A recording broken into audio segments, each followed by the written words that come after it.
All right, welcome to Byfield, Massachusetts, Triton High School. I'm Patrick Heffernan, joined by my son Leo Heffernan, and we're going to watch my daughter Maeve Heffernan and the Triton Vikings take on the Georgetown Royals. Second game of the season after Triton won the season opener here on Friday night.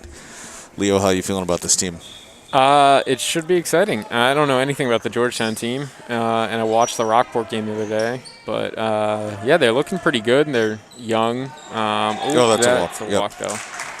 So maybe young and inexperienced, so hopefully there's no more walks like that. But So I was going to say at some point in the game how Rockport never really did any full-court pressure on Triton, so they didn't have a chance to play at its full speed. But we came out of the game, and right away the Royals with a full-court press. And a strange lob to the inside, I guess. Somebody wasn't reading somebody else's mind on that. So again, a full court press, and Triton's going to have to adjust quickly, get somebody open. So Molly has played. Not sure what that was all about. I think she had a hair tie on her arm. So Molly and Maeve have played together for 8 years, so they're going to know where each other are on the court. Molly's confident enough bringing it down. Not really starting at the point this year. It doesn't sort of matter. And there's that inside move by Olivia. Maeve almost gets the board. But I like seeing that. I love seeing these. We talked about it last week. I love seeing the underclassmen just fearless in shooting the ball. I think that's key, too, especially in high school, because, you know, shooting is something that takes a lot of confidence. It's not something that, you know, you can learn how to be a great shooter, but, you know, you still have to have that confidence to be able to shoot. So, yeah, that's super important to be young and be able to know you can make that shot. And so first foul of the game is going to be on the Royals, and Reese Renda is going to go to the line shooting 2. And already the Vikings have gone inside on every one of their shots. And this is kind of neat. You get like a free timeout now because the first free throw, nobody's allowed to be down there. So this is obviously a COVID rule, This is correct? a COVID rule, yep. So it's basically a technical foul is the first one. Practically, then, okay. yeah. Interesting. So Renda misses the first, and now they need to line up underneath for the second. So, but there's no limit on contact, though. I haven't seen any kind of limits. It's not like soccer where they called fouls if any kind of extra contact. It looks like it's basketball in that sense. So 2 misses, but a rebound almost for Maeve. Gets taken away. Here comes number 2 for the Royals. You should probably know her name by now since she's had the ball a lot. Marcelia. Last name's only from the Royals. They try to do that little get and go. It works that time. Maeve's there. Good block. So that's their bread and butter play that we've seen so far, twice down the court. Molly's going to sit up and not shoot. Renda looking inside. Caitlin Ferry up top for it. There's a good little move inside. Good little Euro step. And Caitlin Ferry with the basket to get the Triton Vikings on the board. Great assist there by Maeve for waiting for that play to open up. That's the great thing about a motion offense, too, is that there's always going to be something popping open. Provided everybody keeps moving. That's key to it. That was a walk. Good move. Good block. But he's going to call the foul on that. That's too bad. Renda gets called with 1. I like this ref's face mask. Oh, wait. He called that on Molly? Did he call it on Molly or on... Did you see? No? I believe it was. Was it on 2? I think it was 2. So, yeah, on Molly. I miss Eric Gundrum. All right, well. No offense, I just need my stats guy here. So he would love it, too, because you can hear every single word when I'm not talking from the refs and the coaches. So, the technology here has changed a lot since when I first started doing this in high school. So, yeah, the first time I called a game, you were calling it with me. Or I was calling it with you, I should say. Well, the first time I ever called the game was with Cam Barrett, and there was no headsets. It was still, we had to hold a microphone the entire time, so our arms got tired. And he built up some strength, though, no doubt. Sure. But yeah, that was there's no switching of cameras. There's like one camera tracing back and forth. So a long rebound goes out of bounds, stays Royals ball, 2-1, a chance to take the lead here if they can get a good shot off. We're going to see if they run the same thing again. Down screen, trying to come up high, trying to aim for the handoff, and instead it's just a bad pass to Maeve. Maeve finds Molly. We're going to see that a lot this game, I think. Molly racing up the court to Caitlin. She loves to shoot. She's going to put that one up. A little bit long, and that's going to go off a Royal. Yep. Staying here. Yeah, it's on the side. On the side. Timeout. What? I think it was a timeout. I believe it's still staying there, though. Yeah, it's the other ref's pointing it that way. Timeout blue. Timeout blue. But white ball over there.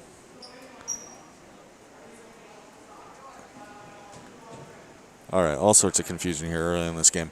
Triton looks good. They look a little, they've broken the press, except for the very first possession. Mm-hmm. So they're getting into their offense, but so far I think they've only really made two moves to get into their offense. One was the down low to Kirakopoulos, and then the other one was where it went in the inside. May have had to wait until Caitlin Ferry got open.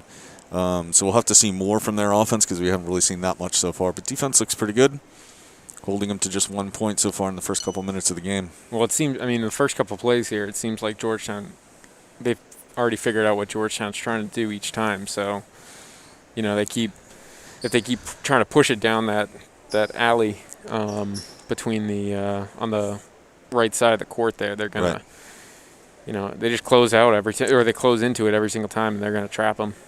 And that's where players have to get creative, because on the Georgetown side of the ball, they're going to need to adjust that. They can't run that like sort of textbook like you're running it in practice over and over again. So we'll see how Triton adjusts. One thing I noticed last week with Triton was that they come out in a different defense sort of every 2 or 3 defensive sets, switching from a 2-3 to a 2-3 to a man-to-man, full court pressure sometimes. So we'll see if they keep doing that tonight. But as long as there's the press, we're not going to really see that much of a change on their defense.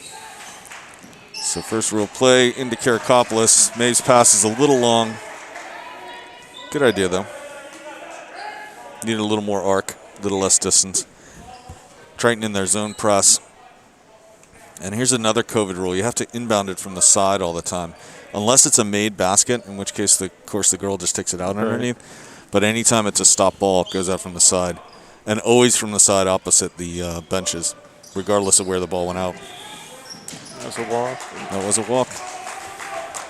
Good pressure on Triton defense, by Triton defense. They're going to try it again.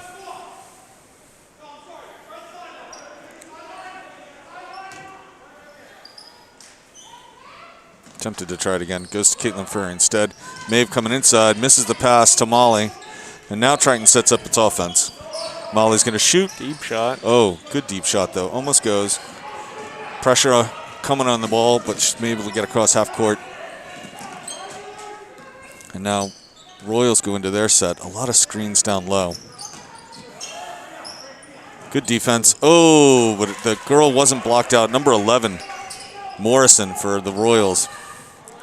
Good pass down court. Good court vision by Renda right there. And that's going to be a foul on Morrison. That's the other thing. These underclassmen have some really good sort of basketball sense. Watching Kirakopoulos play the last game and Renda, the freshman, starting. They look up and look down the court all the time, which is good. Caitlin Ferry now. Same play. It's going to be White again. Same play on the side. Yeah, and since it's such a young team, it's a good outlook for Triton's future to have young players who are playing significant minutes at varsity level and already have a good sense of the game, good court vision. All right, are we going to try it again? No, she's going to go to Caitlin again. And again, good pressure. Caitlin's going to come in. Good drive. Doesn't drop for her, though. Molly and Kirakopoulos fighting for the ball. Molly comes up with it. Ooh. Into Olivia.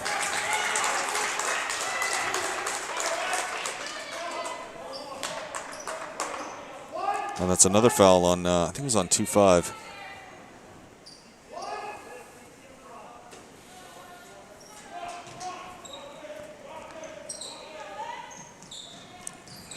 Caitlin again, Maeve again. Maeve this time gets hacked on the way up. She's going to be shooting two. So both teams seem to be running the same plays over and over again, and it's like a contest between who can execute what's in their playbook. It's like an NFL game where you script the first 20 plays or whatever. It's what it feels like right now. They're both just sort of scripted and trying to see who can execute. We're only 3 minutes into this quarter. It's 2-3, so there's not a lot of scoring going on. So yeah, I feel like they're still trying to feel out what to do with both teams. Right. Yeah, Triton definitely hasn't gotten into an offensive rhythm yet, as Maeve misses the opener, the first of the two, and misses the second. So they're dropping back into a man-to-man coverage, I think. Yep. Triton in the man-to-man. This is where those little down screens and stuff can cause some trouble, unless it's a good switch. That was a good switch. That was a travel. Ball's up. Good board by Maeve.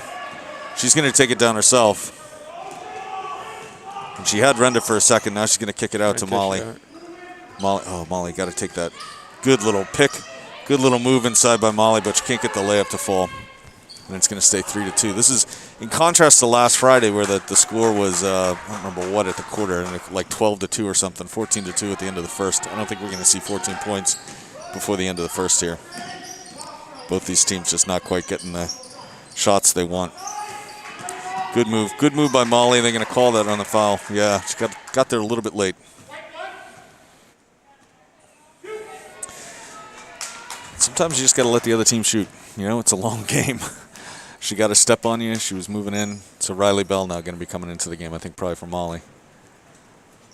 It's a long game. You just got to get into your own rhythm too. Yeah. Like if you start off slow like this with just getting one basket and missing quite a few. I mean, Georgetown's not hitting any baskets either right now. So it's just a matter of finding that rhythm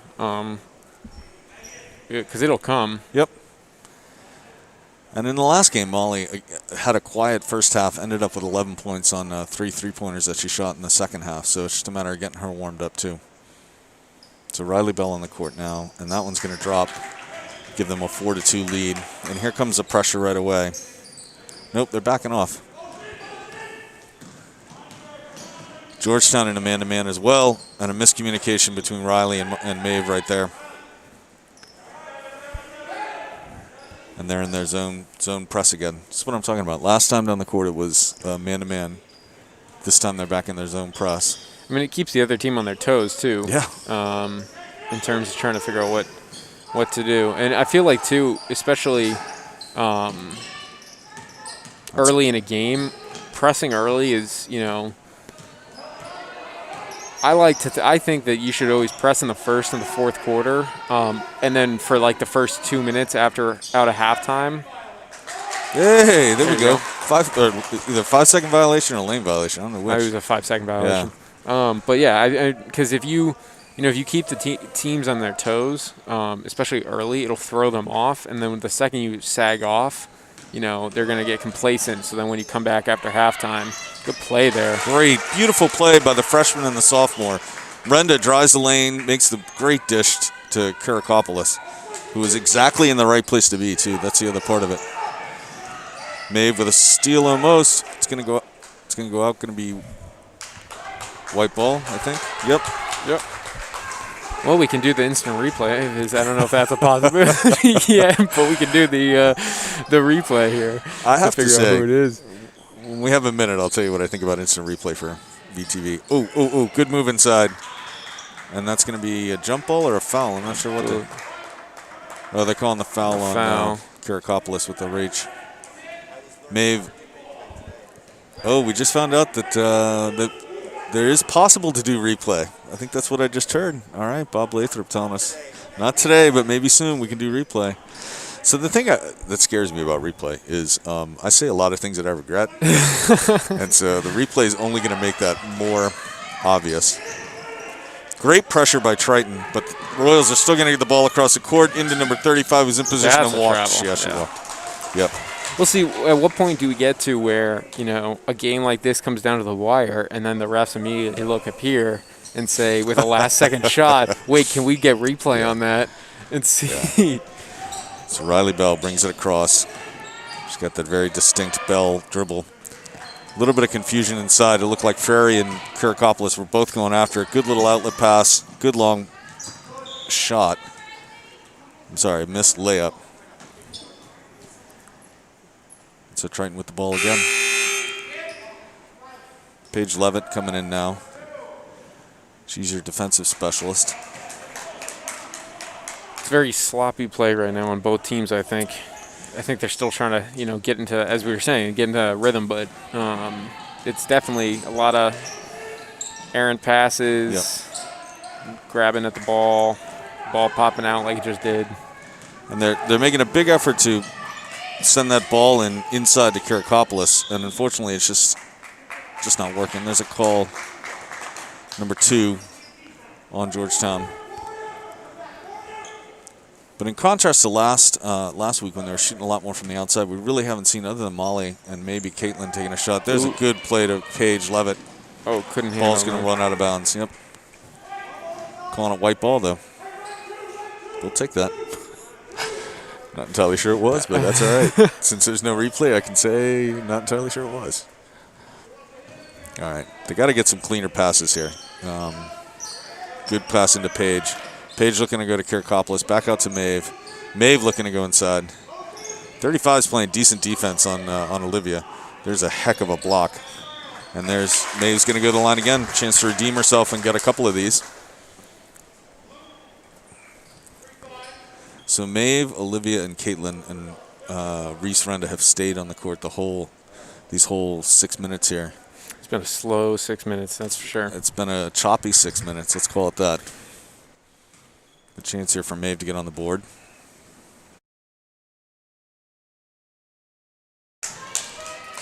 Just got to shake that off and make this next one. 0 for 3 on her free throws. There's your stat for you. So far. It's early in the game, and we know that she's going to keep going inside, so we'll see what happens. And she makes it. Kirakopoulos.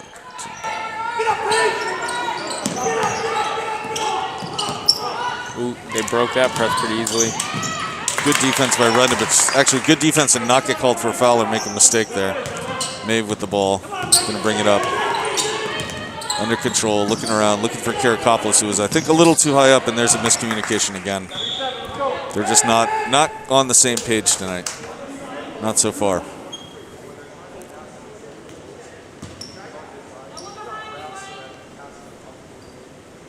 We'll see if they can get better results out of the press here.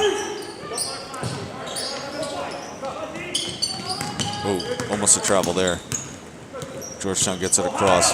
They're definitely not confident in breaking that press, but they've been able to do it pretty well. And that's a walk. Yep. Paige Levitt forcing another turnover. That's what she does. The one thing that's interesting, though, about this Georgetown press is it doesn't seem to be a trap. It's just a man. It's just they play man. The Viking press? No, sorry, Georgetown's press. It just seems to each time they've pressed, there's no trap. They all drop back the second their players drop back. Yeah. Or the Triton players move to the hoop. So Triton's players are having some communication errors here. We're seeing a lot of errant passes, a lot of thinking a girl is going to go in one direction, she goes in the other direction. So, well, Georgetown is setting screens by literally checking people. Oh, she got hit. Yeah, she did get hit. It's Kirakopoulos called for the foul again. Looks like we're going to get Emma Campbell, Leah Hathaway, and I'm not sure who's 22. Isabel Basile in before this, probably before this quarter ends. Maybe not.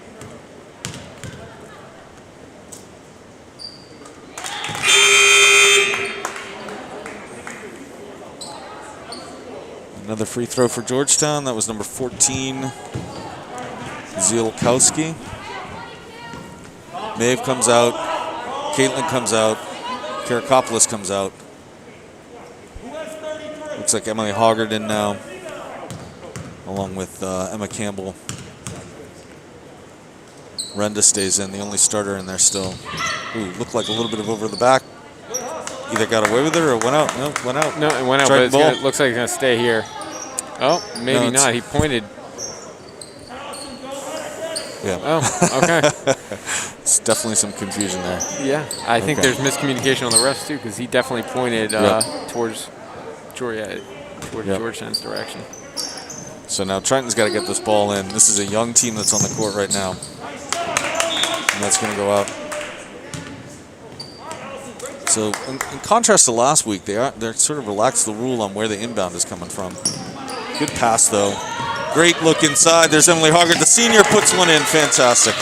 Excellent play by her. Right spot, right time to tie the game up here with 1 minute and 22 left in the first. Decent pressure by Triton, but they still get the ball across. Good defense. Looks inside. Oh, he's 14 wide open. That's a good chance, a good look, but doesn't go. Number 10 is going to come around and misses the layup inside. 2 Triton players fighting for each other for the ball. Hoggard comes up with it, sends it down. Good look. Leah Hathaway with the ball. Turn, spin. She's right there. Good control. Ball won't quite go in. But she gets another chance at it, and there it goes. It's going to drop in. Fantastic work by Hathaway. And I didn't see it. She must have released well before Hoggard finally got control of the ball because she was did, well down the court. Good steal. Good steal by Basile. She's going to look to Hathaway. Nope, she's going to take it back on her own. Coming inside, she ends up getting it to Hathaway, and that's going to drop. That is fantastic. 4 points for her right away when she gets in. 11-7 now. Great pressure by these underclassmen here, and the senior out there on the court as well. Ooh, number 5 just ran right into Isabel. Definitely a lot of energy coming off this Triton bench right now. Ton of energy, and that looked like a step and a walk, but that's all right. Ooh, number 5 drops a 3 right at the buzzer. Wow. How about that? Mansfield for Georgetown. Was that a 2 or 3? That was a 3. It got counted as a 3 down here. All right. And that's going to end the first quarter. The Triton with a 1-point lead over Georgetown.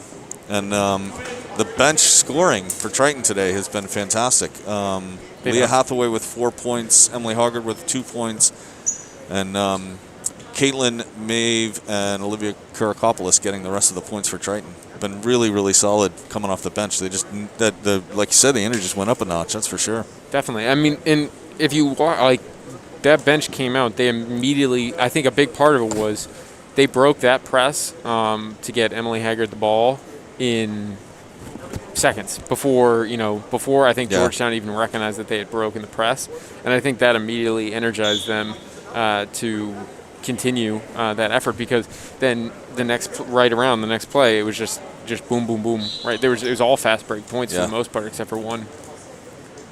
That was good. That was good basketball there at the end. So hopefully it looks like it's going to be the starters coming back out, absent Maeve, right? Nope, she's coming back out as well. And on the Georgetown side, it looks like the same starters as well, although number 2, I don't think is... Yeah, number 2, who is their sort of go-to point guard and playmaker at the beginning of the game, is not coming in now. Looks like number 5 is coming in her place. So Georgetown ball to start. We'll see what defense Triton's in now. Looks like they're going to go into a man-to-man.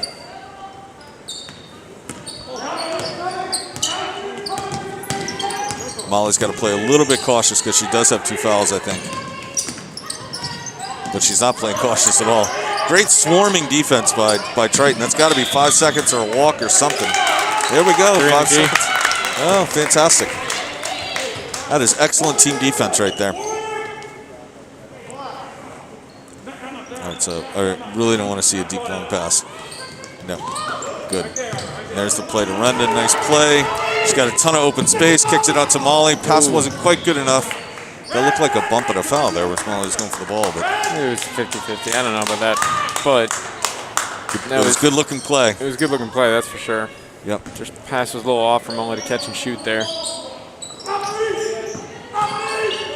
That's a big, long, good catch by Kurakopoulos. Finds Maeve. Maeve's going to kick it back to the point guard, Renda. Ooh, who almost traveled. Yeah, she did, unfortunately. She got a little ahead of herself.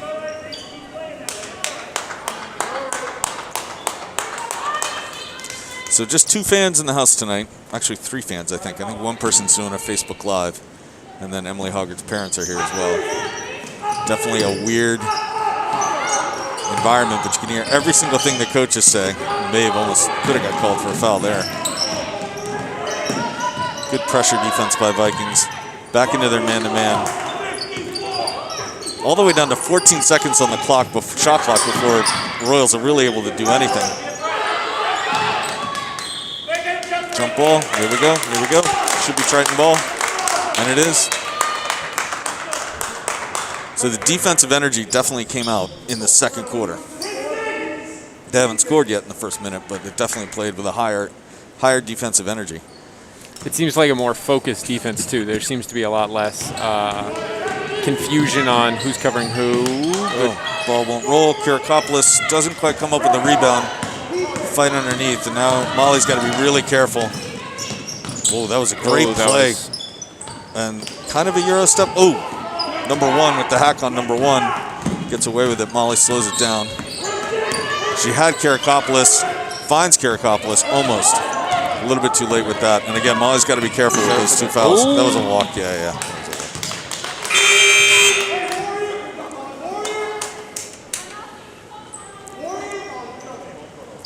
So number two back in the game now. And the Royals back into their high-pressure full-court defense.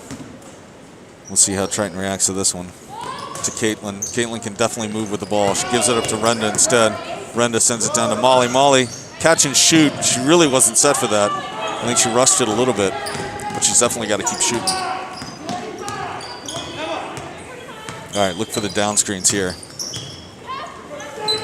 Chance for Nate to steal. She gets it. She's got Renda. Good bounce pass right on target. She throws it up and no whistle at all. Okay. I mean, she was a little out of control. A little out of control, and it was kind of, yeah. I mean, I think it was more out of control than anything. She kind of had to rush that real quick at the very end there. So Kirakopoulos comes out for a breather. Emma Campbell in for her.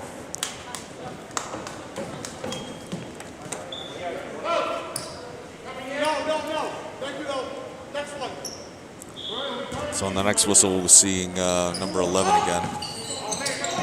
I gotta just leave my glasses on the whole time, I think. Sophia Lasinski, who I don't think has been in the game yet, will be coming in on the next whistle. Decent defense, but they're calling it a block on Caitlin Ferry. White three, and we have a blue timeout, and a coach's timeout. What's the difference between a coach's timeout and a player's timeout? So there actually is a difference. I did learn about this, when I was the manager. I don't know how much of a so your players can call timeout, right? But so coaches have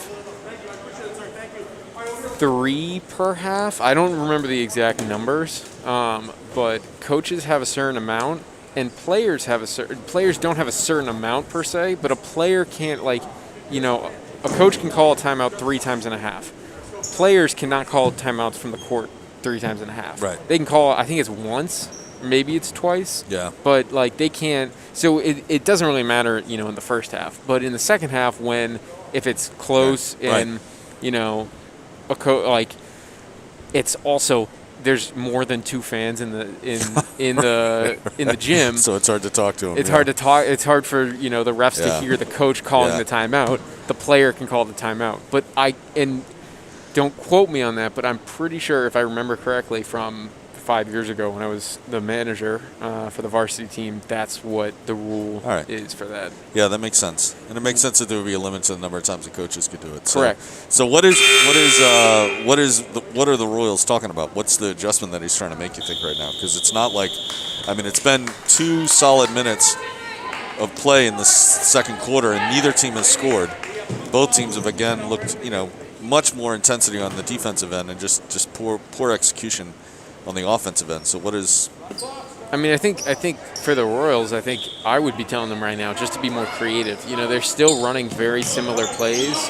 You saw that last time they tried to do that down screen and may have immediately read it and stole the ball. Right. So I think, you got to have a little bit of creative freedom when it comes to running a play. Yeah, I think you're right. They do need to and maybe that's what the coach is telling them. Like, don't worry about executing the exact play. Worry about executing a good play. So a foul, and actually the 7th on, and so he's shooting a 1-on-1, and that was a really kind of a strange foul. It really could have been a jump ball or just a no call. But now it's going to be Emma Campbell going to the line, shooting 1-on-1. So But I think too, though, with the creative freedom piece, though, is that that also is on the coach. Not all coaches like for players to change up the script after they tell them to run a play. Right. And I think that's, I don't know, sometimes it also has to be the right player too to be able to recognize things like that. But I think that there's definitely a piece there that really relies on the coach to be able to tell his players or her players, right, hey, do whatever you want. Don't beat yourselves up about not running the correct play. That was a good little shot there, though. Yep, she got in exactly the right position. Maeve didn't close out on her, and not a great pass because that's going to be intercepted, and a chance for them to go up by 3. Oh, great block from behind. There's a little bit of contact on Caitlin, but she takes it down nice and strong. She's going to go to the lane and it's going to go up, and she got fouled. So a chance to go to the line and retake the lead. But yeah, that play that the Royals just made, she put herself in the spot where she wanted the ball. She turned around, she caught it, and she took it up. And they can't give those shots up too much. And definitely can't have any more of these long pass turnovers. It's just not. Maybe it's early in the season, so you just haven't had enough time to practice that and perfect it. Well, but that's never a high, that's never a high probability, high percentage look there. Like right. to try to make that long throw, regardless of if you have an arm or not, you also have to rely on, the defense not reading that, right. And on top of it, the person you're throwing it to be able to read the ball and catch it the correct way. Because sometimes it goes over their head too far. So. Hold on, why is she not shooting 2? She was fouled on the shot, right? Did we miss the first shot? We may have missed the first shot.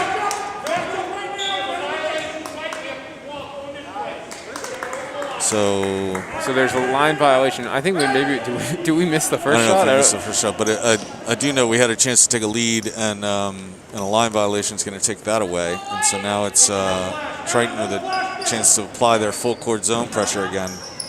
There's the trap. Ooh. Oh, great play by Molly, and the girl just sort of stands there on it. So. Good steal. Oh, and fouled. It was on the floor, though. It was on the Yeah, I mean, but that's a pretty decent call, though, because if you think about it, she stole the ball. Yeah. She bumped into her before she put the shot up. The shot was a very last-minute thing there. And if you're one of it doesn't matter anyways because they're in the bonus. If you're one of the 50-plus people watching this thing live, or more, I don't know. That was the last text I got. There is no, I don't know if you remember this or not, there's no 10-second rule in girls' high school basketball in Massachusetts. Oh, okay. I was just about to ask that. Yeah, so that you can take your time. And that's, of course, the shot, missed shot, girl falls down. Good steal by Caitlin Ferry. Now she's going to be shooting, too. Great job by Ferry on that one. So she's a sophomore as well. She got some time last year at the varsity level as well. So they've got 4 players that returned with varsity experience: Maeve and Molly, Emily Hoggard, and Caitlin Ferry. But we've seen a lot of minutes from the other girls on this team, and so again, it's just a good sign for the program.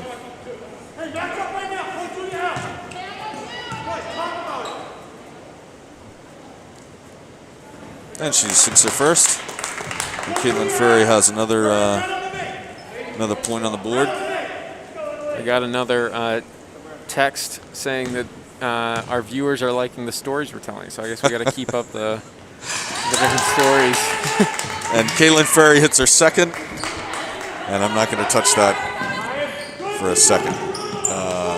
Good defense by Emily Hoggard. Ball goes out of bounds. They're going to call it Royals ball, but it's a good way to disrupt the play. Emily Hoggard has had a very, very good, solid first half here off the bench. She has. She definitely has. And that was almost a dangerous throw by. Oh, great steal! Caitlin Ferry tips it to Molly. Molly's going to drive, going to throw up a shot. It's not going to want to go. A little bit of foul there. She's got a chance to steal from behind, and she does. That is a Molly Kimball signature move right there, and a great timeout by the coach. Really smart play. She's been doing that since 4th grade. As soon as she figured out you could do that, that's been her go-to. Love to see that. It's almost like one of those things. It's not a Triton girls varsity. It's not a Triton girls basketball game until Molly Kimball takes a steal like that. Excellent. Yeah, Emily's had a good night so far. Smart timeout. It was a little bit of chaos right there. Want to settle him down.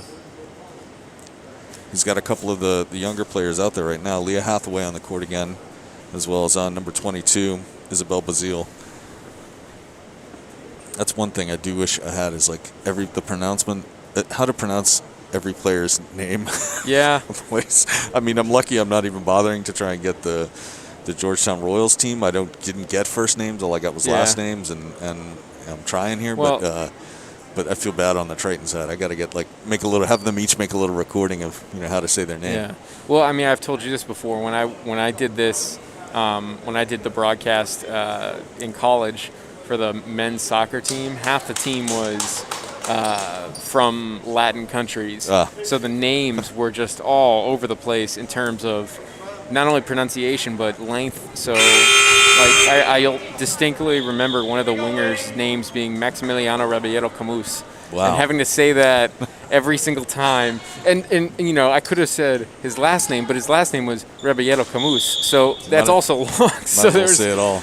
Might as well just say it all at that point. So Hager with the inbound Long and splits pass. the distance between Caitlin Frary and Isabel Basile. Good strong pass, just wasn't quite in the right spot. Now they've got to drop back. Good steal by Molly. No, it isn't. Goes right through her hand. She was looking down the court before she got it. Great block by Emily Haggard. And I'll say it again. I wish I had Eric Gundam here to call the stats on blocks. It feels like there's been a lot tonight. Blocks and steals would be in the triple doubles for some of these players. That has to be a charge. It was a walk. It was a walk beforehand. Damn. We'll take it anyway, though. Oh, that's fantastic. Dang. That was Coach Dave Clay's favorite thing in the world, right? Oh yeah, big time. Former Triton boys basketball coach, now the head coach at Newburyport for the boys program. That was if you took a charge in a game, that was always the most exciting moment. But even if I remember when I was on JV taking 2 charges in like back-to-back plays, and Coach Clay you were Marcus Smart. Yeah, and Coach Clay kept coming over to the bench, and like when I came off the court, and I felt like because he's a big, strong man. So well, he's not very tall, but he's a very strong man. So I remember he like grabbed my shoulder and shook me all excited, and I felt like I had been like knocked over by a lineman or something. Molly at the line, and she's gonna miss the first. She's gonna make the second though. I can feel it. We're gonna have a 14-12 game with about 4 minutes left in this second quarter.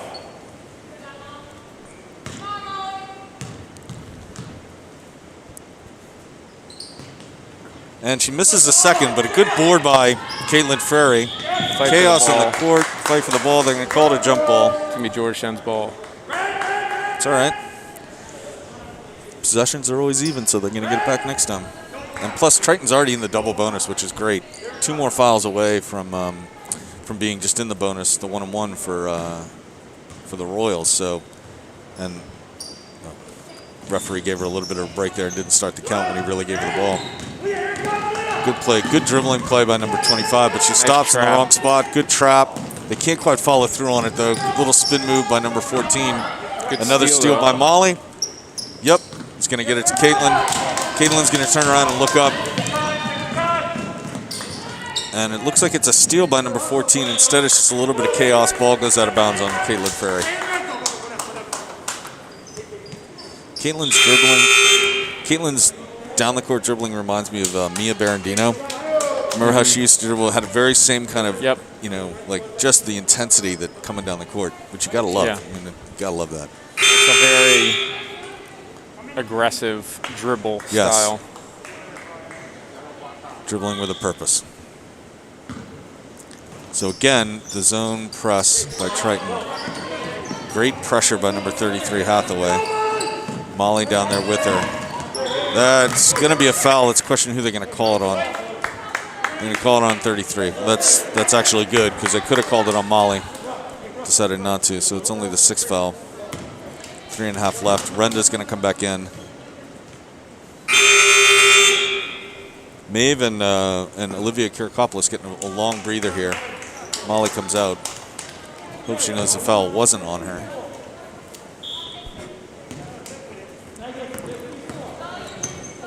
This game started slow, started kind of herky-jerky, a little out of focus, and it really has become intense and competitive. I mean, 13-12 with the Triton Vikings lead. Good play underneath, great defense, good closeout. Almost gets the strip, but it comes away. Good play by Hoggard to come over there and close out on number 35. And after I say that about Maeve and Olivia,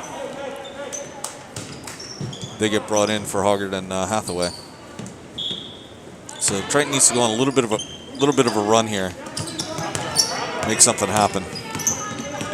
Number 2 kicks it way out. There's a chance at a 3, and that's a beautiful shot. Number 14, I think it's at least her 5th point. That's the second 3 by Georgetown too, so they're definitely a good shooting team, no question about that. Maeve looking for Karakopoulos, finds her, chance to move inside. She does. There's a little spin move, and it's gonna not drop. Wow. But a rebound by Paige Levitt, who got shoved. And so Paige is gonna go to the line to shoot too.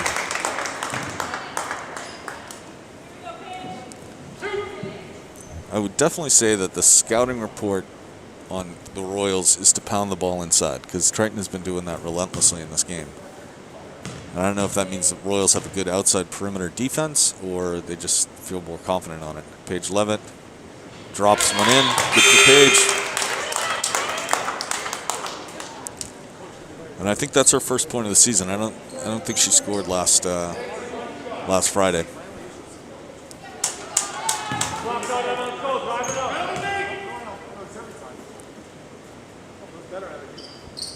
And she hits the second. Nice job, Paige Levitt. Allows Triton time to set up their defense. Again, have to be careful about fouling here. Good little spin move by number 10. Good little trap. And she stepped out of bounds, I think. Great pressure by Triton on that. They're trapping really, really well Yeah. on that press. And I think that's what's been making the big difference there between. You've got her, Miv. You got it. There you go. There you go. Nice. And it's going to drop. Come on. There we go. Play. There we go. That's the pass they've been looking for this whole game. She put it right on her hand, right in the right spot. Karakopoulos, to her credit, managed to get the other girl off her long enough to catch the pass and make the bucket. That's also fantastic post play there, to be able to block them out and catch that one-handed and then find your rhythm to then put it in. Right. No, she's a very good low post player and only a sophomore. So yeah, that's fantastic. For the 3rd or 4th time, it's good for the program. I keep saying that, but can't help it. And she makes her free throw. Gotta love that. She's got 5 points on the game. She might be Triton's high scorer at the moment. Again, sort of reinforces the idea that was the scouting report on them. Great trap. Looks inside. Good vision. She almost gets a steal, but instead it's going to be down. Now, Renda's got to be careful. I don't remember how many fouls she has. Number 10 with a shot. Not a great one. And that's going to be a foul on the floor, number 25. No, I believe it's actually going to be on Paige. Really? Levitt, yeah, number 2. Yep. Huh. Not really sure how, because it seemed like she was trying to grab the ball and 25 came running in, but. It's a 1-on-1, so I'm not sure why the Royals don't want anybody down there on the 1-on-1. Maybe they're just so confident that she's going to make it. I think they also might be. They've been getting beat on the fast break almost every single time so far. So Riley Bell now out there with Maeve Heffernan, Paige Levitt, Reese Renda, and Olivia Karakopoulos. Maeve looking to go inside, getting pushed. That is not going to go well for anybody. Reese Renda is going to kick it out. Paige, shoot that. Good shot, doesn't drop. That was Riley Bell, I think. No, that was Paige. They are hard to tell apart. Am I not crazy when I say that? Number 4 and number 2 for Triton. Yeah. And Hathaway, too. Number 33. They all look very, very similar from up here. And the masks don't make it easy. The masks don't make it easy at all. So another foul by Triton. Another chance for the Royals to go to the line. Another 1-on-1 that they are just not going to bother trying to rebound if it misses. And it's going to miss. Karakopoulos is going to get another rebound. And they gotta get it set up into something, and that was dangerous. And Reese Renda with it, just kind of a rookie mistake. Ooh, and also, I want to say 2 rookie mistakes. 1, stopping before she was ready to pass, and then 2, going so far under the basket that she wasn't ready in place for a rebound. Maeve trying to look a move up top. Not there. She's got Paige. Paige is going to turn and go. And she does, and she almost gets it to drop. Chaos inside. Riley Bell blocked. More chaos. Number 2 is going to come away with it. Reese has got to just put her hands up. Not. Oh, I can't do that though. That was tough. Bumped into her, and she's going to be shooting too. Yeah, Triton's defense has been foul happy after I said there was a ways to go for them. Definitely. Yeah, with that, when you're trying to take that charge, at some point you just kind of got to pick a spot and just accept that that's your spot. And if they hit you, they hit you. And if they don't hit you, they don't hit you. And also, to some degree, especially at this point in the game, at some degree, let her go by. It's not like they've been making layups consistently. Neither team has been shooting particularly well, so why not just let her go, go to the basket, get ready for the rebound. So she's going to miss the first. From Georgetown, this is Marcellin. So Riley Bell coming out, Reese coming out, Molly back into the game, along with Caitlin Ferry, Paige Levitt, Olivia, and Maeve. And again, they're not bothering to put anybody on the line. That's one way to do it.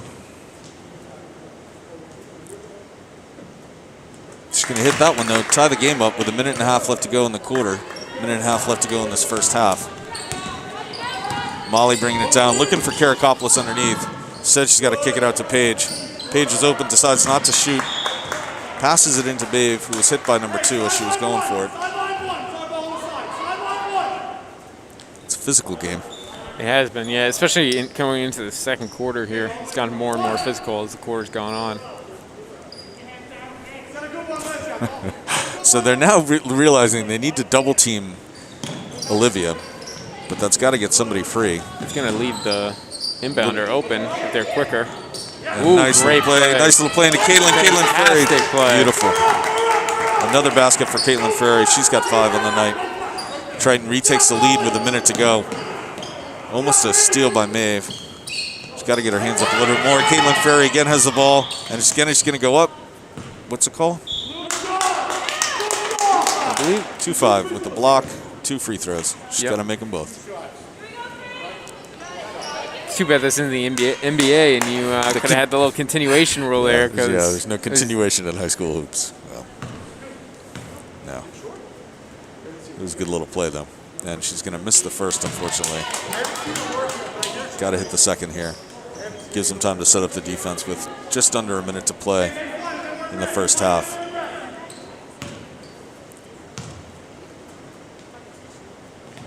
Caitlin Ferry knocks down the second, and good for her. She's having a good half.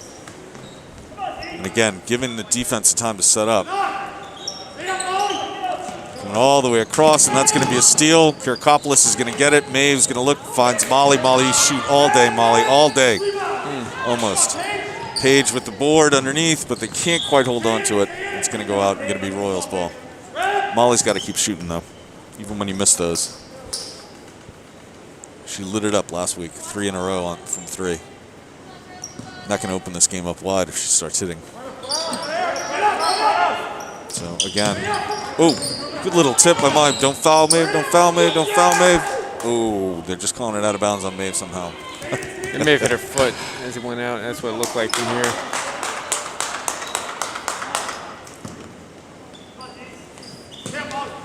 And I like this. Oh, great little block by Molly. I like this zone defense too, because if you notice the so Caitlin Ferry and Olivia Karakopoulos down here are staying man to man. It's zone and a trap up in the front, but it's man to man back here in the back, and that actually just sort of takes away that long pass. It's gonna be out of bounds. Triton ball. Yeah, and I think going back to the free throws for Georgetown, I think that's why they're laying off them, because they've realized that Triton's breaking the press almost every time and burning them each time, whereas Triton cannot get out of Triton's press. Right. Caitlin Ferry inside to Paige. Paige is going to go up. Oh, doesn't quite drop, but Olivia's right there. Olivia's still right there, and she gets hacked, and she's going back to the line. I was going to say, if that wasn't a foul, I don't know how it was not. I'm sorry, are you new to high school basketball? Oh, no, I know.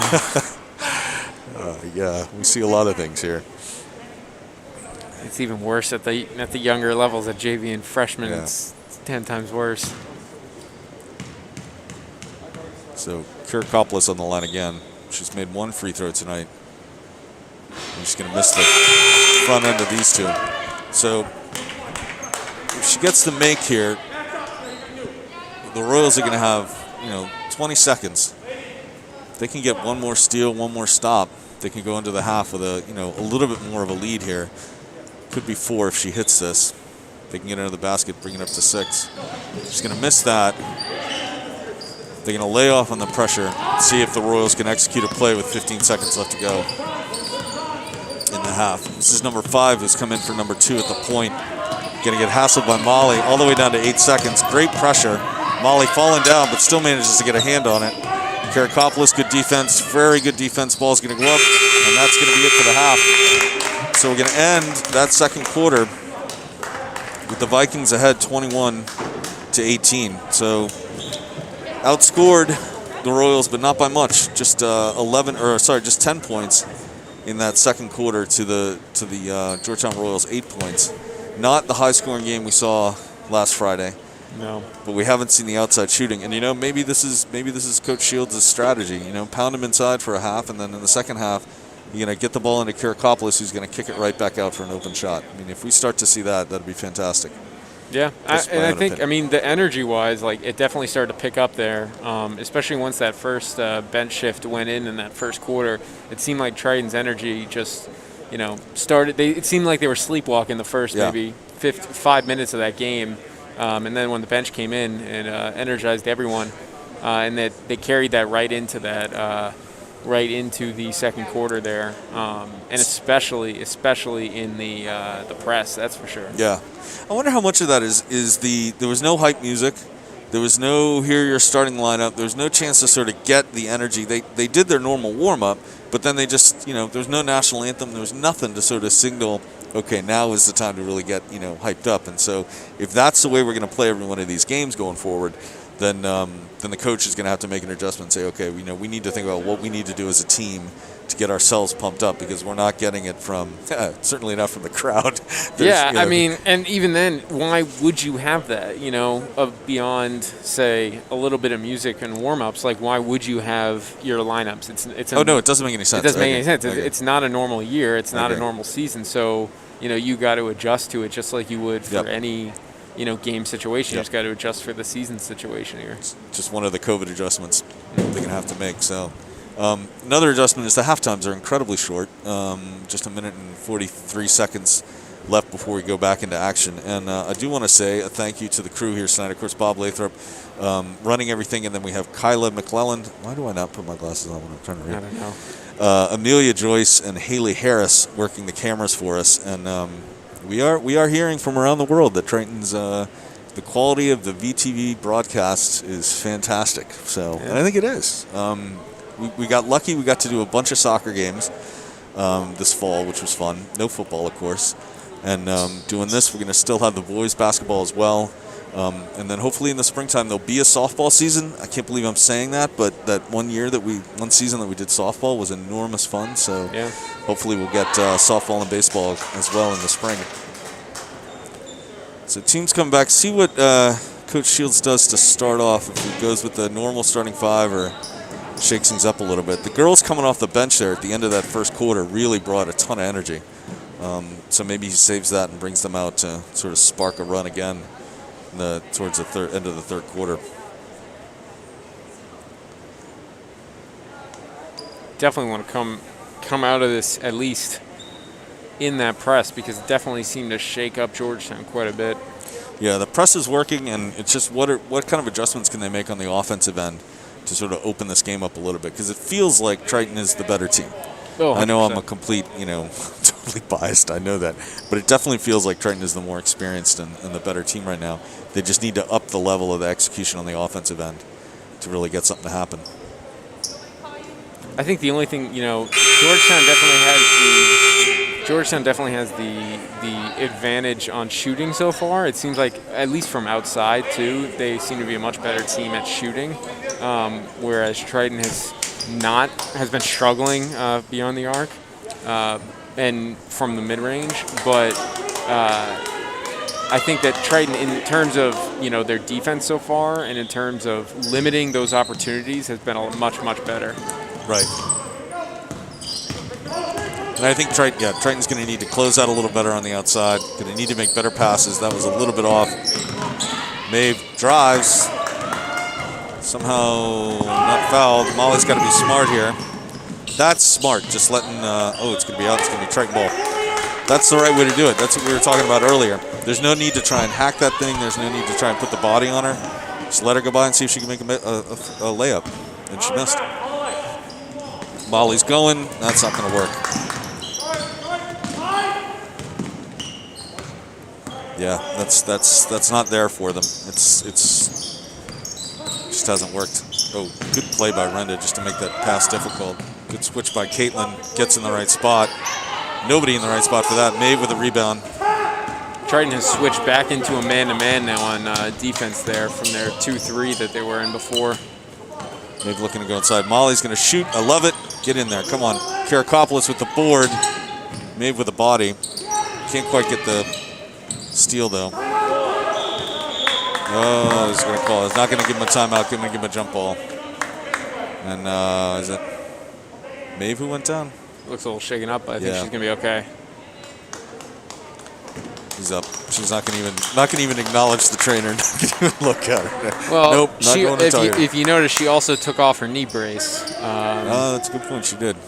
Which I know she's supposed to be keeping on, so I'm sure she has no interest in talking to the trainer right now because I'm sure the trainer won't be happy that her knee brace is not on. And that's a walk right there. That's a walk. That's another walk. There's two double walks. I guess if you walk twice, it's okay. Ooh, number 25. No. Going the other way. Yep, stepped in the line. All right, now they need to execute. Triton twice now has not been able to execute a press break, which they were doing fine in the first half. Right, go to Molly right there. Too long, too late. Ooh, Molly, good spin. Good spin move. Almost forgets the ball. Finds it, brings it with her now. Going to look inside to Karakopoulos. Karakopoulos is going to drive, put it in. That's going to drop. Fantastic That's play. what you want to see all day. She's having a great game and a half, that's for sure. She is. She absolutely is.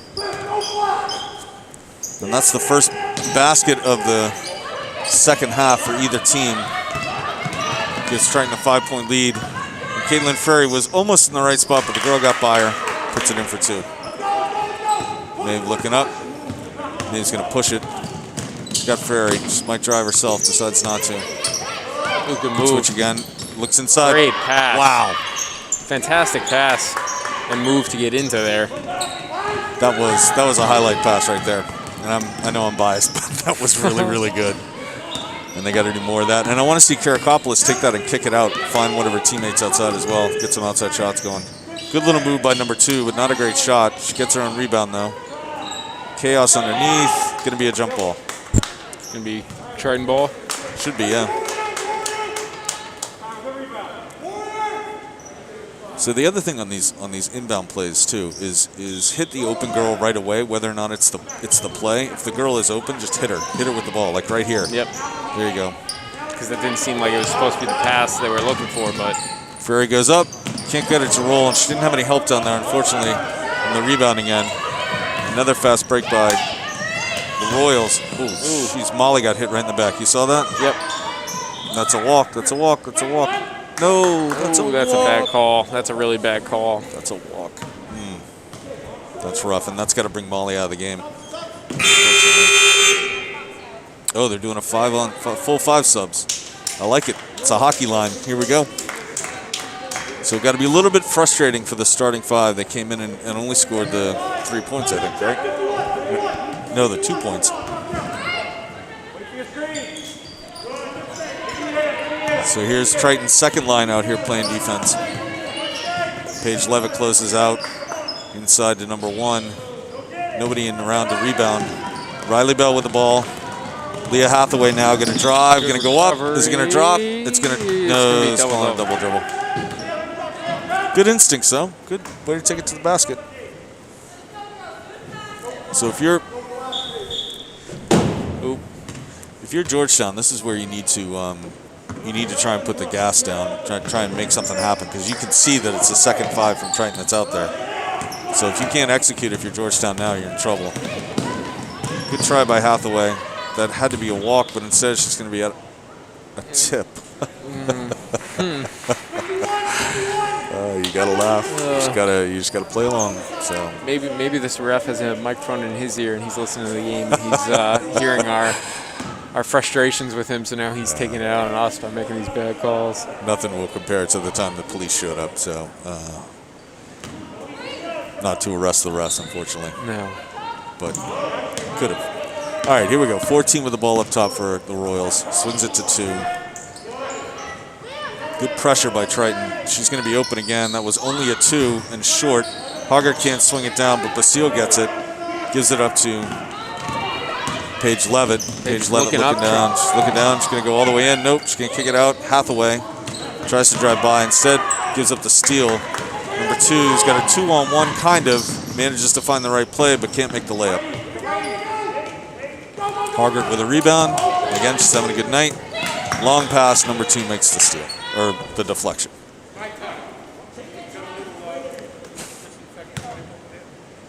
Referee taking a timeout for something. I think he has a cut on his hand, maybe. Oh.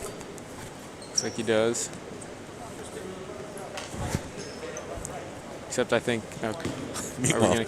Meanwhile, the players are ready to go. The other ref gave Triton the ball. Your other ref wasn't quite paying attention. So, 23-20. Again, a really kind of disjointed start to the quarter. We have a. Do you want some news from around? We have some opinions on Triton's press break so far. That they're trying to do too much. That no one is cutting hard or crisply, just jogging through the cuts, and that they keep trying to make these long cross-court throws. We have pointed that out. Yep. Yeah. No doubt. We 100% agree with you, anonymous commenter. That is definitely what is going on. We'll see what kind of adjustment they make. I mean, they came out and started that right off the bat, but it's something that you can dial back during the game. What you can't really dial back is, are you making sharp cuts? Are you making crisp passes? In that case, that went out of bounds on Isabel. So Maeve getting some words from the coach. Not sure she's coming in yet. She's not. So I'm not sure what's going on. All right. Long pass. Good play by the Royals, but not executing on the... Wow. Holy cow. Started to say not executing on the layup, which she didn't. But then she made a circus shot that... Yeah, she got her own rebound and just kind of threw it up there. I'm surprised it even went in. But closes the gap to 1, and Triton's offense just has not clicked at all this entire quarter. 4 minutes have gone by, and they have 1 bucket. And that was by Olivia Karakopoulos in the lane. So we need to see a little bit more execution by Triton, a little bit better passing, a little bit more, like the anonymous commenter said, better cuts. But all the way around, they're sort of playing, they're playing well enough to win. They just need to get a little separation here. So definitely. So it's not. I like the blowout wins. I'm a fan of the blowout wins. I know it's more exciting when it's close and it comes down to the wire and all that, but I love watching a blowout win where almost all the girls score. I think that's fantastic. Yeah, I mean, and it's always fun when, every single person on the team scores. That doesn't happen often. So if that happens, that is definitely an exciting thing for the team. So notably right now, Renda and I believe Molly are both have not scored. Reese Renda, the freshman point guard, and Molly Kimball, the junior, really point guard as well. So Triton ball now. They're going to have to break this press. We'll see how they do. Looks like Isabel with the inbound. Gets it to Riley Bell, who gets fouled. So that's the first foul of the night for the Royals.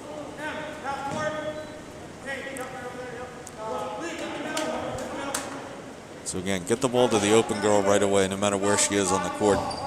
Just don't try and chuck it long. Into Riley, into Isabel. Isabel trapped, but she managed to get rid of it. And that's going to be the second foul in a matter of seconds by the Georgetown Royals.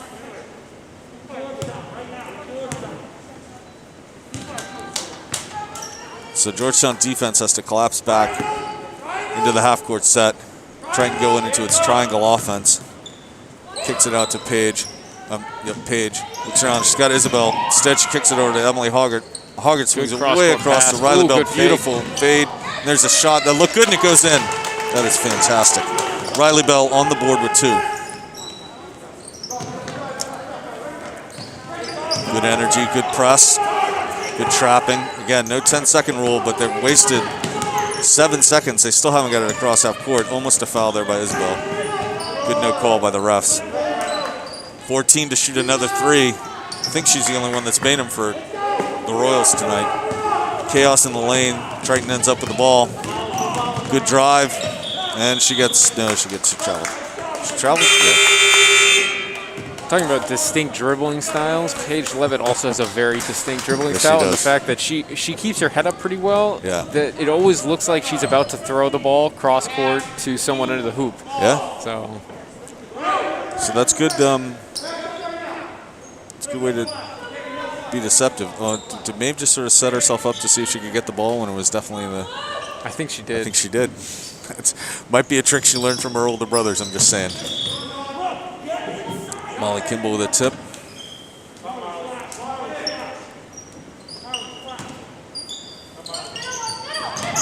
And there is the middle. And Olivia Karakopoulos almost comes up with it. It's going to go up, be Royals ball still. Shot clock does not reset, so Yep. There's 3 seconds more of- time yep. here in the backcourt. 3 seconds wasted on this so far. So Triton now switches to basically a man-to-man. Oh, and Caitlin Ferry unfortunately gets beat by number 2, goes up for the layup and misses it. Maeve has the rebound taken from her by number 11, kicks it out to 22. So a good series for the Royal, even with the layup, the missed layup. They still managed to get the rebound, reset their offense. Plenty of time on the clock, but number 2 picks up her dribble. Caitlin Ferry doesn't get there quite in time. Ball doesn't go. Karakopoulos has it. Oh, you gotta pass that clean. And there's a drive inside, doesn't go. Karakopoulos again. Number 2 is all over the place. Oh, that's 11, sorry.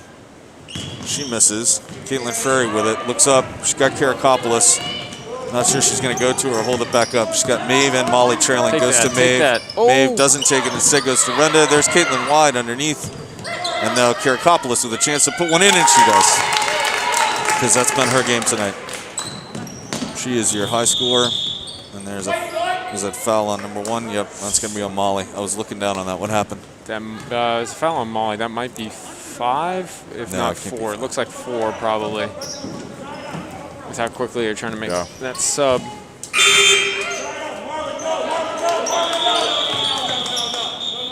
What?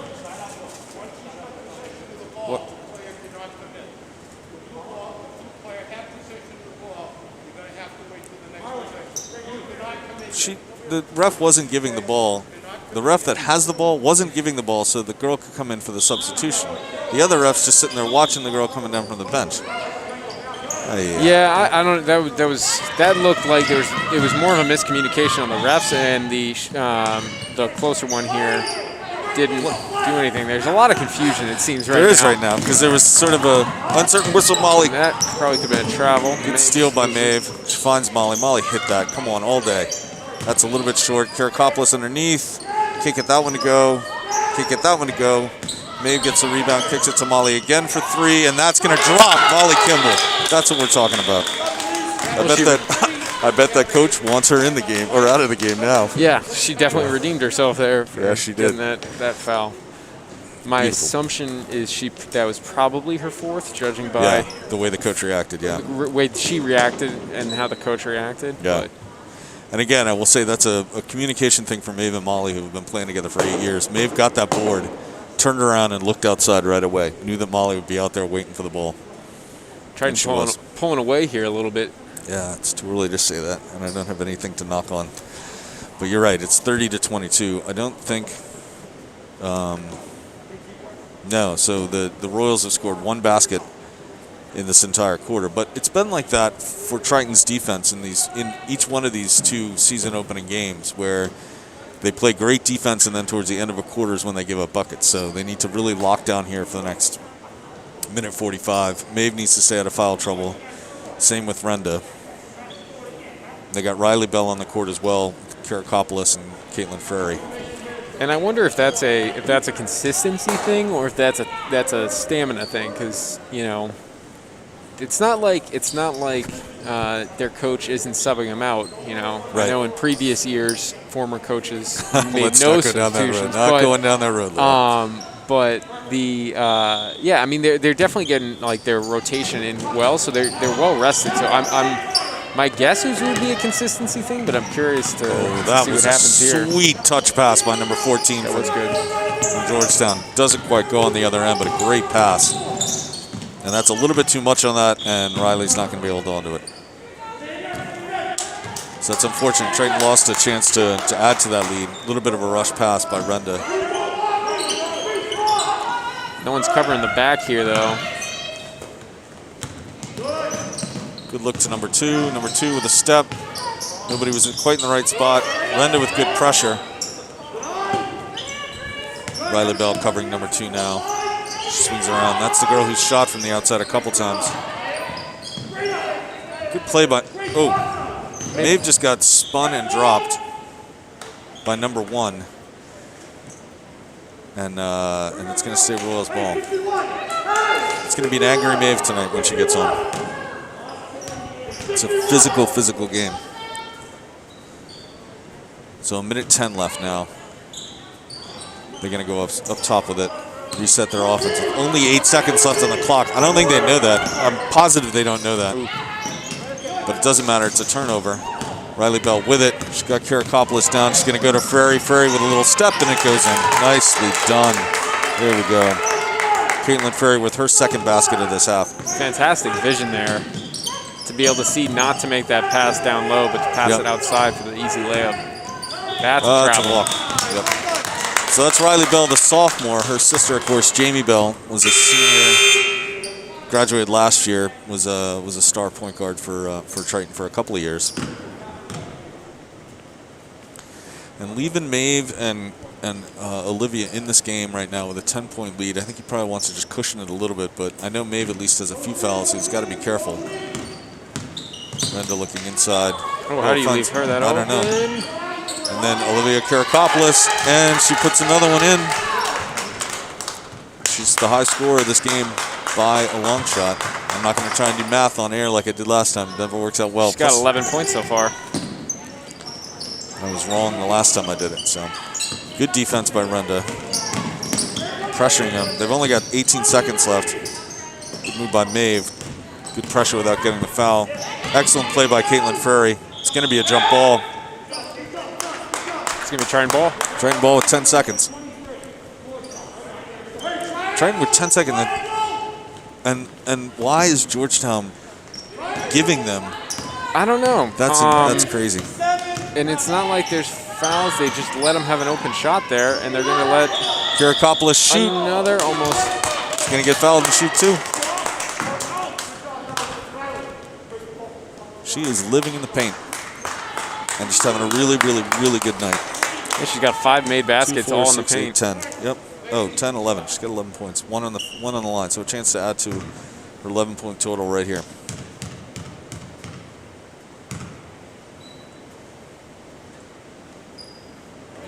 Knocks down the first. I'm running out of space on my really rinky-dink chart here. I know, you need like a full actual book. Well, I guess if you had an actual book, it would get disorientating, distracting. That's why Mr. Eric Gundrum is here when he can be. So it's all right. It's another season. That's why he brought his own table and chairs even. That's exactly right. She hits them both.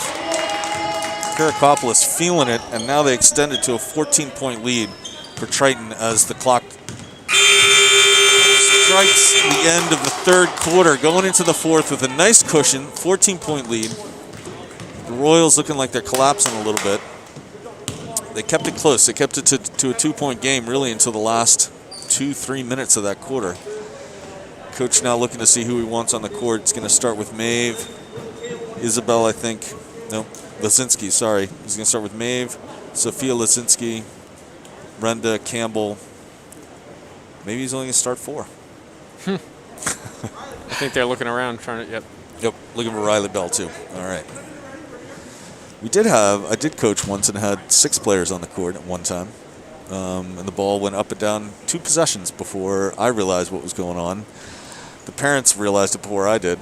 And then when there was a free throw, I just told one of our players to come over and talk to me like I wanted to just talk to him. And I just have a seat. What age was that? This was in 7th or 8th grade, probably 7th grade. And the refs never noticed? The refs never noticed. Wow.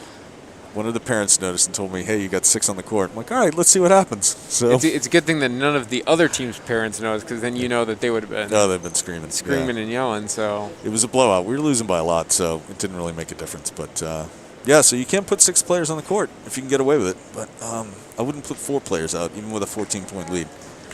Not wise.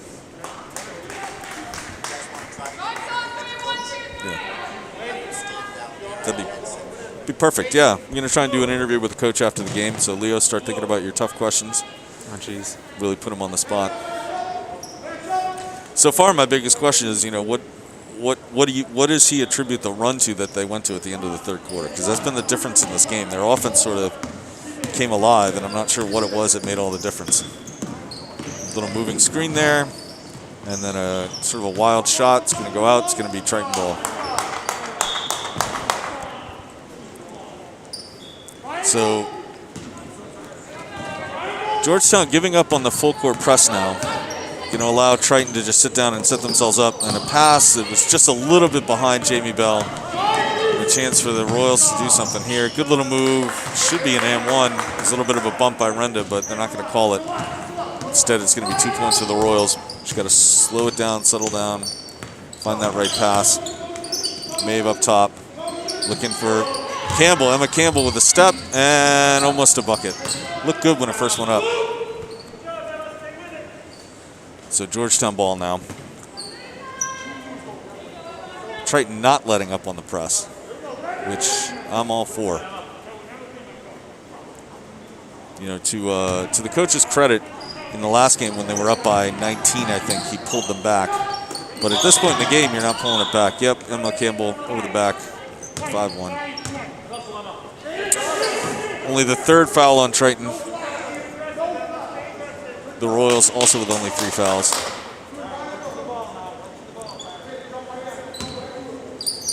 And here comes this press again. I like this. It's like a zone man press trap thing. And wow, was that close. That was like a sideline catch in football for her to stay on the near side of the half-court line. And he's got to go straight up.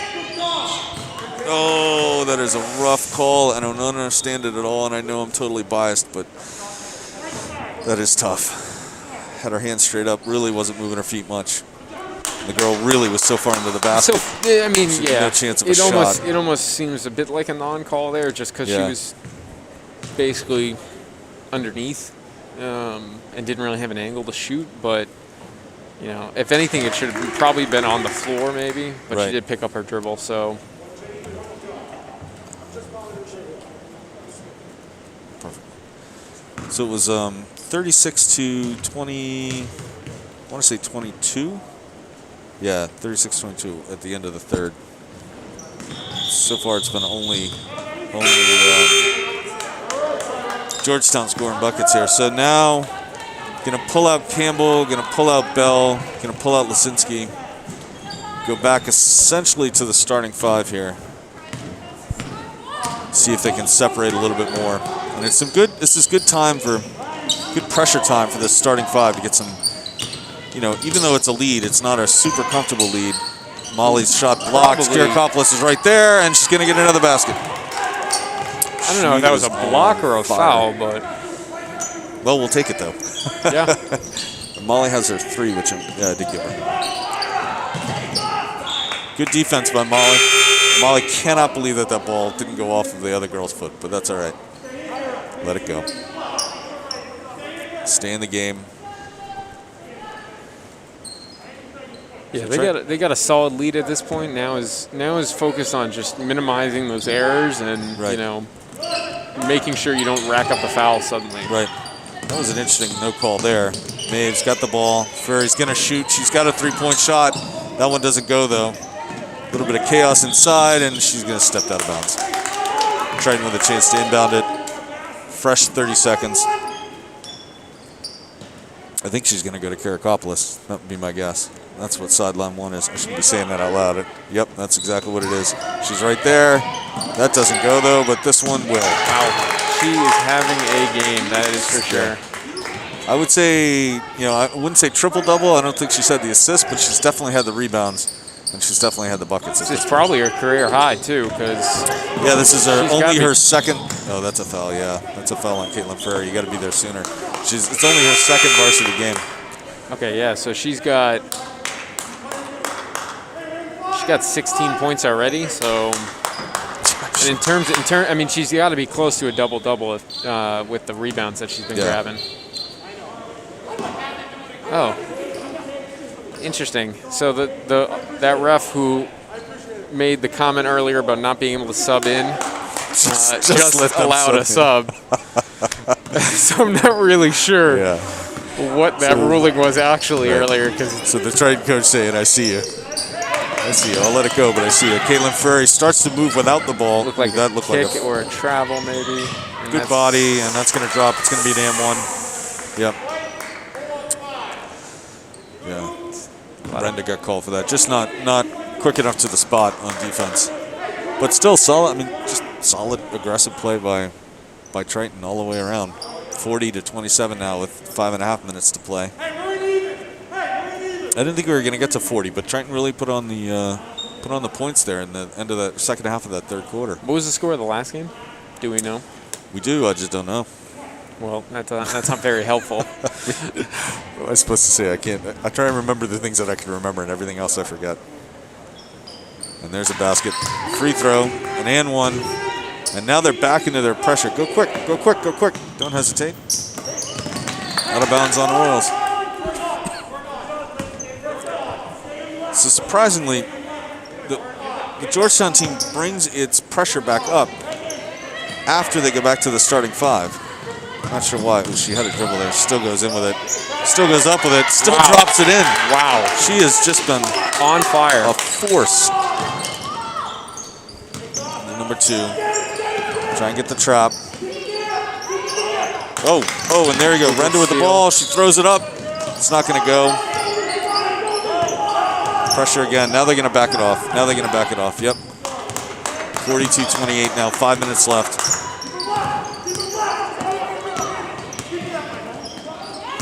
Ooh. Nope. No fouls, though. Oh, man. She is just... Oh, she's calling. She's saying she did it. She knows. I think she also knows she's coming out. She knows what she did wrong. It's all right. So my thinking is the coach is going to leave these 5 in for maybe another 30 seconds, 40 seconds, and then he's going to go to the second line again. I mean, at this point, I don't know how many fouls Maeve has at this point. I don't know how many fouls Molly has at this point, but I think you leave both of them in until they foul out, because at this point, you're already up 14. There's only 4 minutes and 52 seconds left.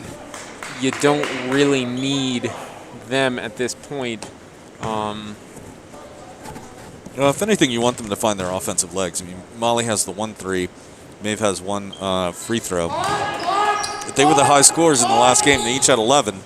In this game, they just seem to be, they just don't have it the same way. Good pass that time. Renda's got, too much on that. Almost knocks out one of the BTV cameras. Yikes. But it's not like Maeve and Molly have not been, Oh, they've been huge. Yeah, they've been huge in this game. Between assists and steals for both of them. Right. They also both have had quite a few turnovers.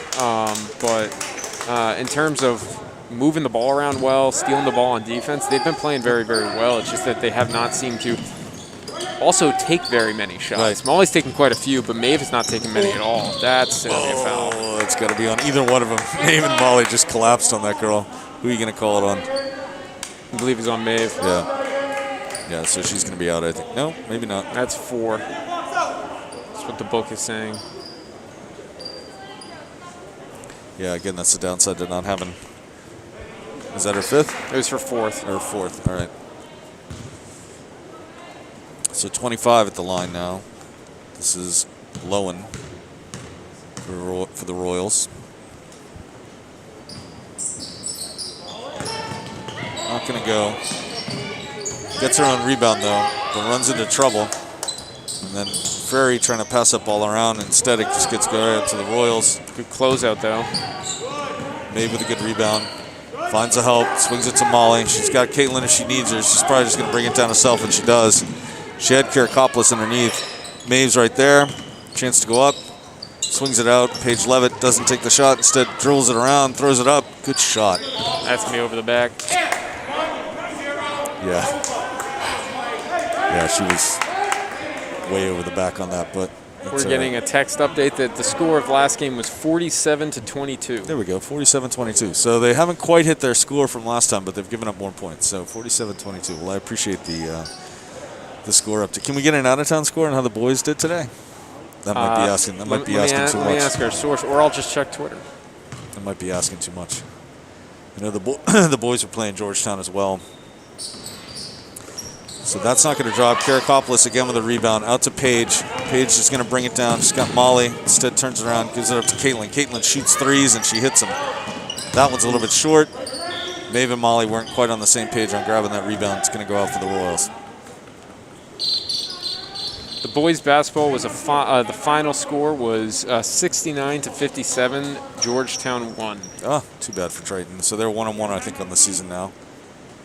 Triton girls are looking to go to 2-0 on the season. Young season, short season. They only get to play the other teams once, unlike the normal home and away. Is it only in conference? And only in conference. So they're only playing in the Cal, and they're only playing teams once. And I don't know if they've made a decision yet on postseason, but if it's like soccer, they ruled it out. So these are the games that matter right now. This is the only way to. It's kind of like soccer, like Premier League soccer. You know, you got to run the table. You got to be the best team at the end of the regular season. Hey, I mean, at the end of the day, you know, I'm looking at the banners here. The last time the girls team won a Cal championship was 1996. So before I was even born. So, I mean, it's a tough conference. It's a tough conference, and I think that, you know, if they're playing really, really well 2 games in. So it'll be interesting to see how that progresses over the year. But, hey, I mean, if that's how they're going to call it that's how they typically call it, right, is whoever has the best record at the end. But regardless of if there's no playoffs or not, that's still a pretty big accomplishment. Yeah. Yep. So there are a couple big-name teams in the conference they still have to play, Amesbury and Pentucket. Newburyport's always good. I'm not sure if they're as good this year as they've been in the past. But the word on Amesbury and Pentucket is they are, if not a little bit stronger, so that'll be tough. So number 2 and number 5 on the court at the same time now for the Royals. I don't think we've seen that up until now tonight. We'll hand off pass to 14. And there's the trap. That's fantastic. Could have been in trouble, but we'll take the steal instead. She's got Molly, makes the pass. Good steal, though, good defense. by 25. So in that timeout, Coach Shields must have been telling them, when I yell go, I want you to trap number 2 when she's got the ball, and that's exactly what they did. So they executed that really well. Oh, she's got it right there. Oh. And she's going to get an and one. And I think that's going to put her at 20 points for the night. I'll let you do the math. I'll do the math here. So she's shooting 1. So they should be down there. Yeah, go get a rebound. Right, yeah. Get the players in there. It's so strange. This rebound, this when you can be there for the free throw and when you can't rule, definitely is confusing. I'm incorrect. She is at 24 points right now. Kidding. All of those have come within, I don't know, a 3-foot range in the paint. Like they've all been right there. She has not had much outside game so far tonight. And early on, it looked like they were really kind of forcing it to her on the inside, and it wasn't working. But it has been working now. So off of Maeve's leg. She tried to get the rebound now. So are they going to pressure here again? So I like what he's doing because he's keeping the starters out there so they can get these extra varsity minutes at speed, which is so important. Yeah, especially as we were saying in the long run of things here. Good trap. Maeve somehow ends up with the ball. Spins, sends it out to Caitlin. Caitlin to Paige. Paige hit that. Almost. Kirakopoulos dives in for it, gets the jump ball. Good play. Good hustle play. Great hustle play. All right, resist the urge to try and get it to Kirakopoulos again, though, because it's not going to work every single time. Although the number 35 is basically giving her that. Giving her that shot again. And that sounded a little bit too hard. Crazy rugby play there underneath. Finally pops up. Number 5 with a little half step, gets away with it. Right into Paige. There's a turnover. Paige with a chance to put in a layup, maybe even draw a foul. She goes up with it, a little bit too strong. Caitlin Ferry there. They got to get back. It's a 2-on-1. Paige Levitt's with her though. Oh, good pass. Great play. Georgetown's going to drop one in. There by 25. Really nice play. Find your help, Maeve. Caitlin Ferry open. Olivia Karakopoulos right in the right spot. Gives her a little bit of a screen, and Ferry's going to knock that one down.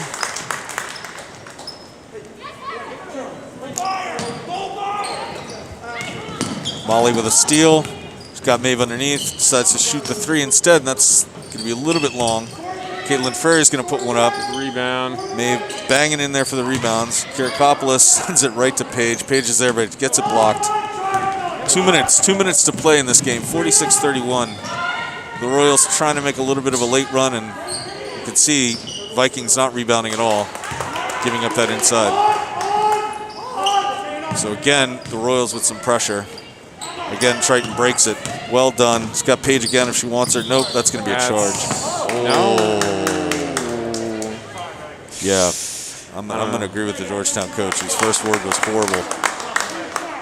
Yeah, that looked like a charge. So all 5. Here we go. Last minute and 49 seconds are going to belong to the second line. This first team has done an excellent job tonight, coming off the court with a 13-point lead at 46-33. I think it was as large as 14, right? I can't remember the largest lead they had. 14 was the largest lead. Yep. Lisinski coming in for Frary.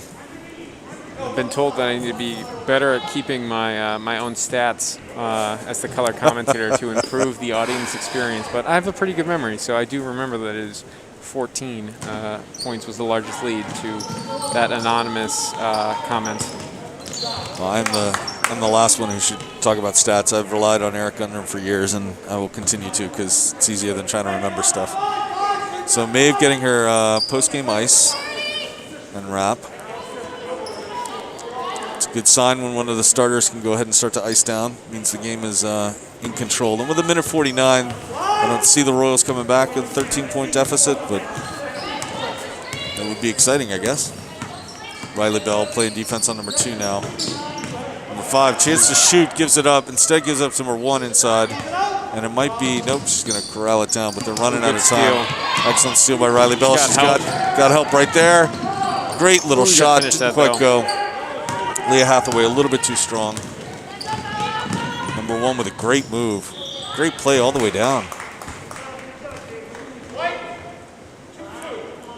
Number 1 for Georgetown there, Higgins, looked very confident bringing that ball down. Yeah, they seem to be finding their confidence in bringing the ball up just a little too late. So Emily Hoggart's going to come back in. And she's going in for Riley Bell. Could be minute 18 left here. Chance for the Royals to at least close it to within 10 if they can make some free throws. Makes the first one. Chance to get it closer now. So Emily's coming in. It's going to move, I think that's going to move number 11, Sophia Lisinski, to the point guard position. Leah Hathaway out there as well, Emma Campbell, and Isabel Basile. It's going to hit them both. 11-point game now with a minute 18 to play. And they still have their pressure going. And that's a foul by number 5. She put her hand right into Leah Hathaway's back. But at this point, you know.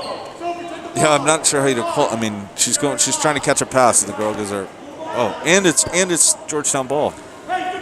Yeah, I'm not really sure on that call, but.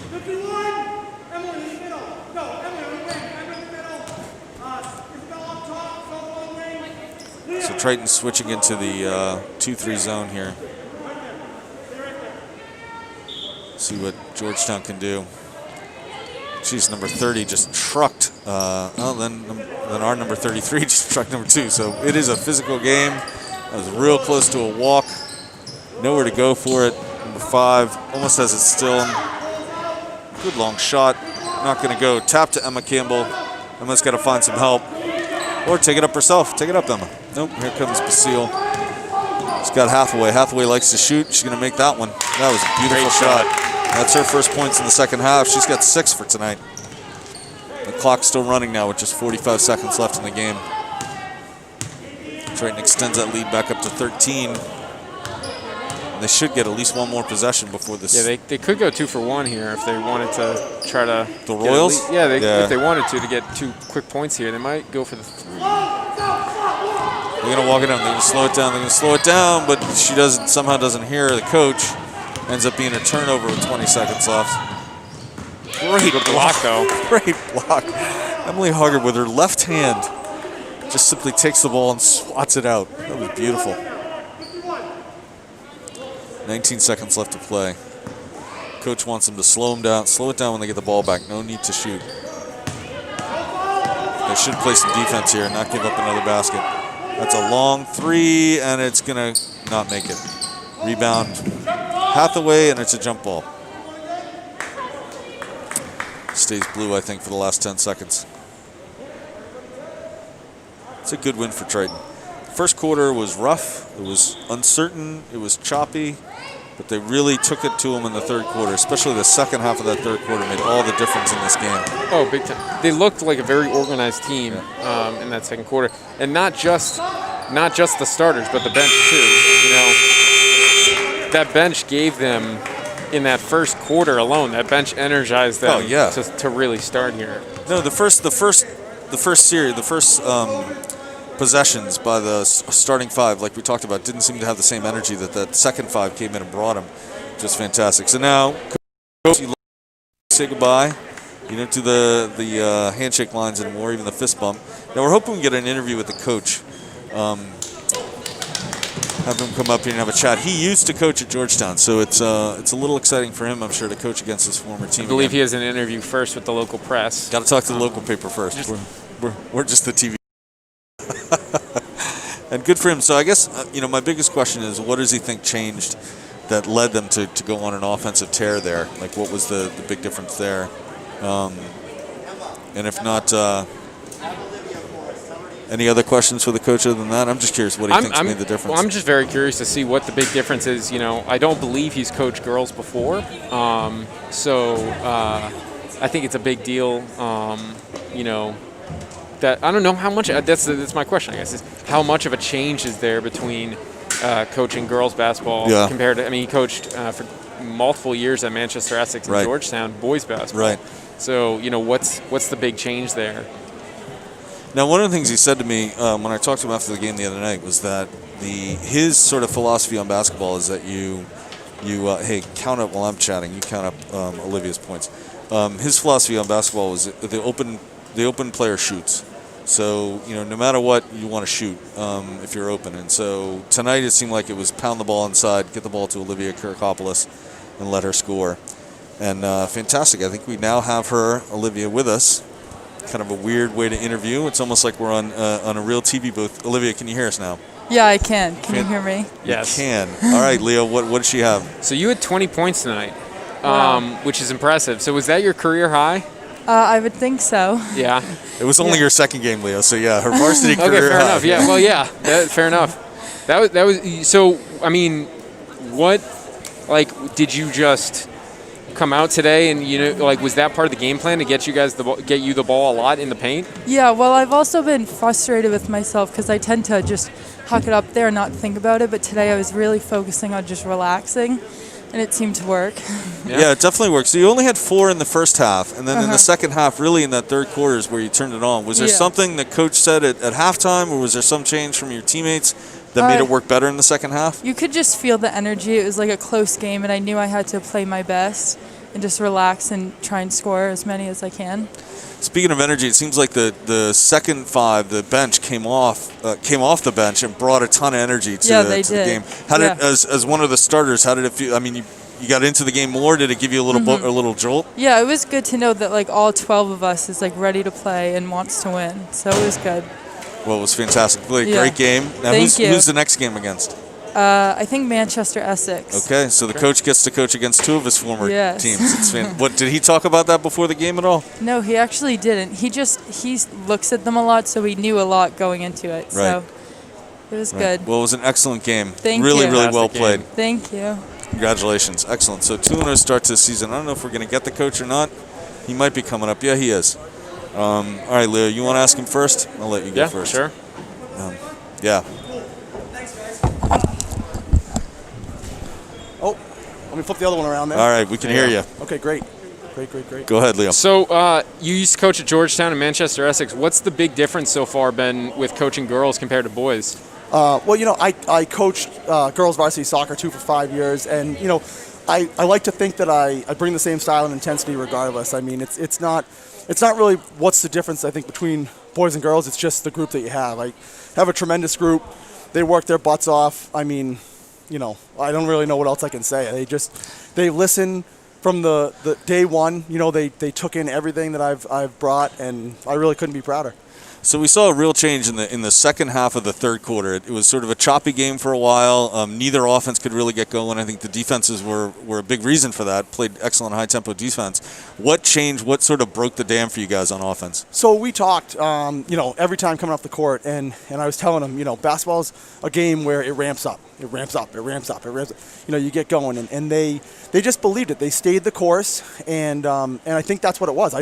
We didn't change anything. We did the exact same thing in quarter three that we did in quarter one, that we did in quarter two. It's just a matter of, getting our legs under us, getting a feel for it, and shaking out, some pregame jitters. Right. I mean, we have a young team, and Right. and for what we've done with the youth that we have is incredible. I mean, so I don't fault them, or I don't, that's natural. Natural to come out, natural to be a little bit nervous, and just kind of fight through that. I think getting in the tempo of the game really helps. Is it a little different without sort of the pregame, excitement and the pumping music and the announcing the starters? Does that have an impact, you think? I think it probably does. I mean, routine is huge, and when you get used to something, you kind of get used to it. I mean, honestly, from a coaching standpoint, I don't really hear any of that. Right. You know what I mean? But from Right. a player standpoint, I completely understand that when you're used to getting hyped and coming out and there's fans and there's, all that stuff, and then we come out and we kind of, stand and talk and then break out and then get right on the floor. Yeah, Right. I think it can takes a little bit to get into it.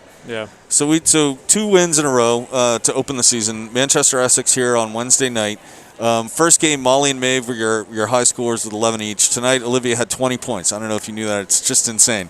So, It is. So are we going to look for a new high score on Wednesday night's game? I think what it is wherever the opportunity is, that's where the scoring comes from. So Right. sure. I mean, I say, like I tell them all the time, if you're the open player, you shoot the ball. That's the game of basketball. There's 5 players on the court. One person comes open, you have 4 teammates around you to come out and support you. So if you miss, you miss. We have 4 other players there to go scoop the ball up and make. So it's important, I think, in team sports and in basketball in particular to, kind of remember that you're not on an island. Right. It's not you out there and, oh my goodness, you shot and missed. There's 5 of us out here. I'm the open player. I shoot, and then I got 4 teammates there to go out and get pad some stats, get some rebounds, and score on themselves. Fantastic. I got one more question. I don't know, Leo, if you have any more, but the energy coming off the bench was insane. I mean, that second team sort of went out there towards the end of the first quarter and just ratcheted things up, out of control. So is there something you're saying to those girls coming off the bench that's really getting them to come in pumped up like that? It's not me. It's them. It's all them. They are, and I think it's just the culture that we're trying to build here. It's not, it's just every player. Every player brings something. We use every player, and try to get all their strengths, play them where they're going to be most successful. And they know that. They know when they come off the bench that it's their turn to go out and play Viking basketball, which is what we're, what we're trying to establish, what we're putting together. When we come to gyms, we want teams to know that we're coming to play, and That's fantastic. We're going to compete, and we're going to have our trials and our tough times, and we're going to have our super highs like the last couple of games, but we're going to bring it every night, regardless. That's fantastic. Yeah. And lastly, starting off 2-0, what's the prediction for the season, you think? I'm not going to predict the season. Just call me Bill Belichick. I go one game at a time. I'm going home to get ready for Manchester Essex, and we'll see how that one comes, and then we'll take it from there. I appreciate it though, guys. That's fantastic. Excellent. Thank you, Coach. Thank Great you. win tonight. Thank Congratulations. You. Appreciate it. Thanks. All right, Leo, thanks very much. Yeah, Enjoyed it. thank It was you. good to have you Thank back you. in the booth. It was good to be for back one in the game. booth. We will be back here on Wednesday night, same time, same channel, and we'll get Manchester Essex. Thank you, Bob. Thank you, Triton TV crew.